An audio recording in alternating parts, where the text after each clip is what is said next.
Plusieurs options technologiques sont en lice pour cannibaliser un marché et s'y installer comme future technologie dominante. Les dirigeants sont bien embarrassés pour déterminer sur laquelle ou lesquelles de ces technologies parier pour la suite. Faut-il bien évaluer les probabilités de succès des différentes voies, puis placer ses paris en croisant les doigts? Il y a mieux à faire. Pensons au moteur à combustion interne pour l'automobile face à l'électrique. Souvenons-nous que le premier véhicule à dépasser les 100 km/h en 1899, la jamais contente, était électrique.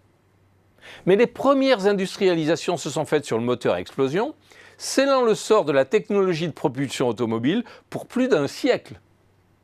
Une fois cette technologie industrialisée, commercialisée et diffusée, avec des optimisations des processus conduisant à des coûts difficilement atteignables par une technologie alternative, avec l'apparition des pompes à essence au bord des routes, aucune autre technologie ne pouvait la déloger.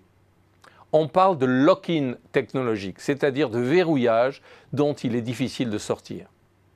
Et il faut la pression du changement climatique pour remettre en cause cette domination aujourd'hui.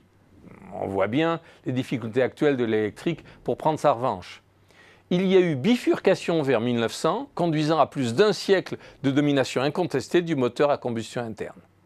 Alors, face à l'incertitude technologique, que faire? Ne pas parier sur le plus probable, mais acheter des assurances sur le futur en repérant les compétences qui seront nécessaires pour chaque option envisagée, au cas où elle gagnerait.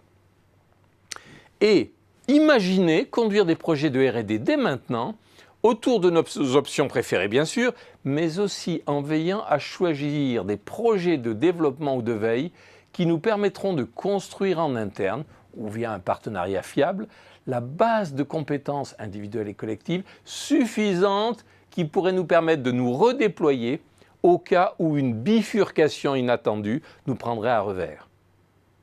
Michel Godet le rappelait très justement, on n'achète pas une assurance automobile parce qu'on va avoir un accident. La probabilité la plus grande est même que nous n'aurons pas d'accident l'an prochain.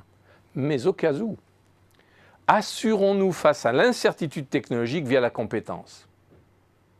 Kodak, en 1980, aurait pu éviter de s'auto-convaincre de la supériorité durable de l'argentique dans la photographie.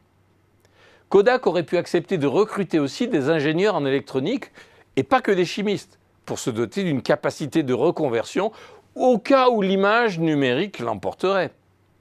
Vu d'aujourd'hui, ces certitudes passées d'un acteur majeur mis depuis au tapis sont difficiles à comprendre. Mais c'était leur logique de se fier à des prévisions plutôt que de s'assurer via des compétences.